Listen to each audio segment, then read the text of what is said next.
have a performance like that and a big win like that? What does that mean for y'all? It was real good to finish off, victorious in the Rock. It kind of got down a little bit, obviously, when we were down by 10 points, but it's kind of I guess kind of the definition of our senior class of kind of what we've been through here, with the some of us coming in and winning 12 and then turning around and losing 12. It was kind of fitting for us to win like that. It was nice. Lance, can you talk about, as a senior, one of the guys, fifth-year guy, who's been here since, the highest highs and then the lowest lows?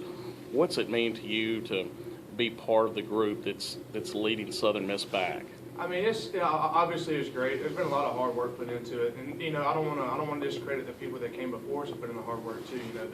The past couple of senior classes, they were working just as hard. Things just didn't fall into place for them like it has for us this year.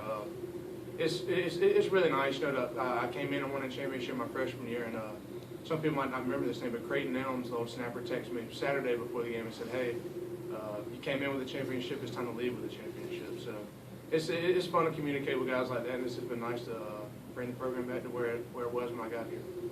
So you win one your first year, then after the 3 years that ensued, how much more could this one mean to you, and how much more would you appreciate this opportunity? Oh, well, first off, winning this one would mean a lot to me because I didn't play for the first one. I was the backup and I got to travel and all that stuff, so I got to be a part of it. But my cleats never actually got on the field to be a part of that. So while I was a part of it, I didn't necessarily play for it. So this one would obviously mean the most to me. Is there a change of attitude or a change of emotion preparing for La Tech with everything on the line this week? Well, I mean, obviously everybody in the locker room knows what's at stake, but we're going to stick to our process and know that the La Tech game is all that mattered. What happens if we win the La Tech game? That's after that. I think it's been pointed to whenever the schedule came out. We all kind of sat around and looked at it and saw, hey, if we do what we're supposed to do and they do what they're supposed to do, that it's going to come down to this. So while we haven't been looking ahead all season, we have been looking forward to this opportunity because we knew what it was going to mean if we handled business like we had. Safe to say there won't be any time for practice any trick shots this week. Oh yeah, definitely not. Just got to worry about getting into the punter and the holder for this one. So. Coach Monken said you're the best snapper he's ever coached. Has he ever told you that in person? No, he hasn't. And Coach Monken's been around a lot of good football teams. He's been in the NFL with a lot of good snappers. So that's nice to hear. But at the end of the day, I have a job and I'm here to do that job. So, but to hear that from Coach Monken is very nice. He has a lot of confidence in me, and I'm glad that he does. So. How did you get to the point that you got to as far as being such an excellent snapper? Well, my first couple of years of snapping, I think we had probably the most punts of anybody in the country, if not close to it. So I definitely got a lot of practice at it. That's for sure. But it's just something I do every day. So Nick's great at throwing passes. I better be perfect at throwing 14-yard passes if that's all I have to do all day, every day. So it's just a thing I like to call perfecting my craft. That's what the specialists call it. So you go out there and work on what you're supposed to do every day, and everything else will take care of itself. Lance, one of the aspects around the program that's got a lot of attention this year has been the change in the strength and conditioning program. For a guy that's been here through several different ones, just tell us a little bit about what you think Coach Woodford and his staff have meant to the team this year. Well, a quick little background on Coach Woodford. Me and Coach Woodford went to the same high school. I don't know if a lot of people knew that. He actually married the daughter of my preacher that I went to when I was a little kid growing up. So growing up, I was always hear these updates about how Zach Woodford is doing in the NFL or how he did in college and how he's doing in the NFL Europe.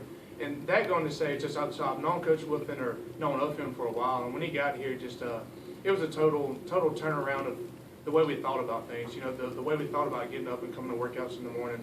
It wasn't a job. We were coming up here to run and work out in the morning so that everything would pay off like it has this season. And him and his staff just do a great job from mindset to nutrition. They're always trying to feed us. He's always got food out there for us. He's always trying to get us hydrated. And he's been an excellent addition to the staff, and it's really changed the mindset of this team more than anything. Speaking of nutrition, what happens on Thanksgiving for you guys? On Thanksgiving, we'll normally have a early morning practice or a walkthrough, and then the kids that live close enough to get back and go home for dinner or lunch that they can. But Coach Monken and his staff do a really good job of inviting people to their house. Every single coach will have a Thanksgiving meal, and all players are invited to any coach's house. Coach Monken said on Sunday, everybody will be with somebody. Nobody will be alone. So they, ever since I've been here, they've done a really good job of getting everybody together for Thanksgiving and making sure nobody has to spend that special holiday alone. It's gonna be hard to kind of lay off some things you maybe want to eat or eat more of, with everything that's on the line. Yeah, absolutely. It's Thanksgiving's fun, but I don't think some of the linemen probably should eat as much as they want to. Weigh themselves down for Saturday. So I'm assuming no pie? Yeah, probably not that. How did you get started snapping? I was in high school. There was the snapper for the high school team asked me to catch some snaps one day when I was in 9th grade, and I said, yeah, if you show me how. I already played center at the time, so I figured I might as well learn how to do that as well. And he showed me, and I did it for the 9th grade team that year. And I never did it until my senior year of high school.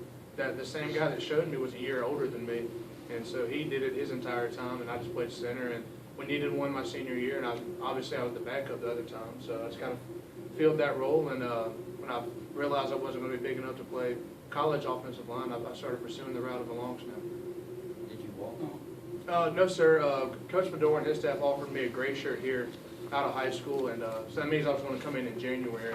I signed in February, but I was going to come in the following January, and I was going to hang out at home, take some hours online, and then they called me about 2 weeks before camp started in 2011 and said that the backup snapper quit, and they had a scholarship, so come on. So I went from sitting on the couch and was going to wait till January to get brought in 2 weeks before camp and being part of a championship run. So that was kind of interesting.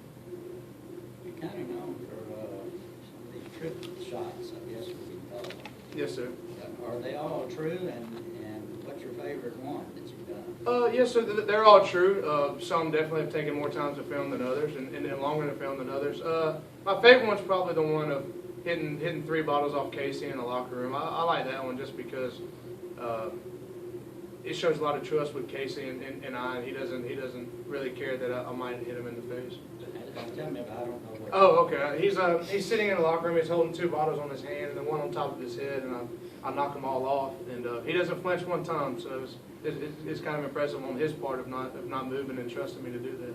What kind of bottles? 2 Powerade bottles and then a milk jug, I think, was on top of his head. Or the Powerade bottles might have been on his head and the milk jugs were in his hands, I think. Did you ever hit him in the head? Maybe? No, I never did. Casey knows how to catch a football pretty well, so if it came close, he would catch it. Right.